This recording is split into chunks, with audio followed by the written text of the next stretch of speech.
الحمدللہ وحدہ لا شریک لہ والصلاۃ والسلام علی من لا نبی بعدہ۔ میں آج کی مجلس میں غلط فہمی کا ازالہ کرنا چاہتا ہوں۔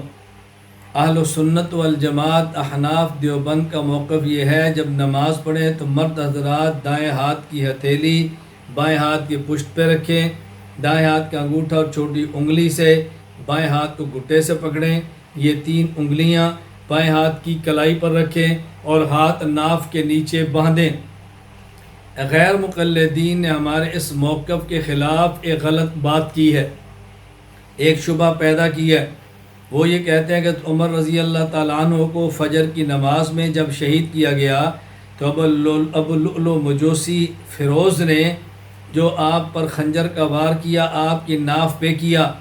اگر ہاتھ آپ کے ناف کے نیچے باندھے ہوتے تو یہ وار یہاں پہ کیوں ہوتا؟ معلوم ہوتا ہے کہ ہاتھ سینے کے اوپر تھے۔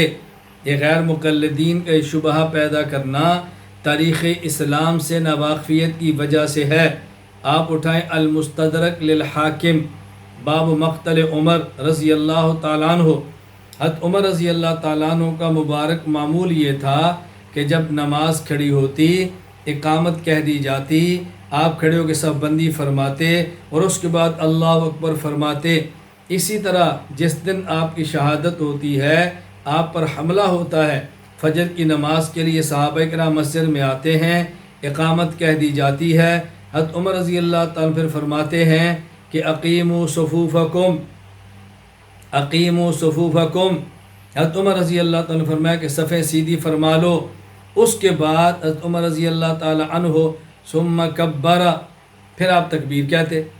اب فلما کبر، جب حضرت عمر رضی اللہ تعالیٰ عنہ نے تکبیر کہی، اللہ اکبر کہا، وجأہ علی کتفہ، تو اس شخص نے آپ کے کندھے پر حملہ کیا، ووجأہ علی مکان آخر، ایک وار اور کیا، ووجأہ فی خاصرتہ، اور ایک وار آپ کے پہلو پسلی کے اندر کیا۔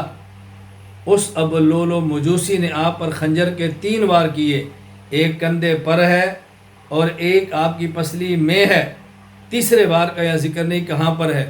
تو جب یہاں یہ بات مذکور ہی نہیں کہ ناف پہ حملہ ہوا، اب صرف اس بنیاد پہ کہنا کہ آپ کا خون نکلا ہے، انتڑیاں باہر آئی ہیں تو لہٰذا ناف پر ہوا ہوگا۔ بھئی جب پہلو میں حملہ کیا جائے تو خون بھی نکلتا ہے، انتڑیاں بھی باہر آتی ہیں، انتڑیاں بھی باہر آتی ہیں، تو یہ کیسے ثابت ہو گیا کہ آپ نے ہاتھ سینے پر باندھے تھے اور ناف پر حملہ ہوا ہے؟ تو یہ تاریخ اسلام سے جہالت کی وجہ سے ہے۔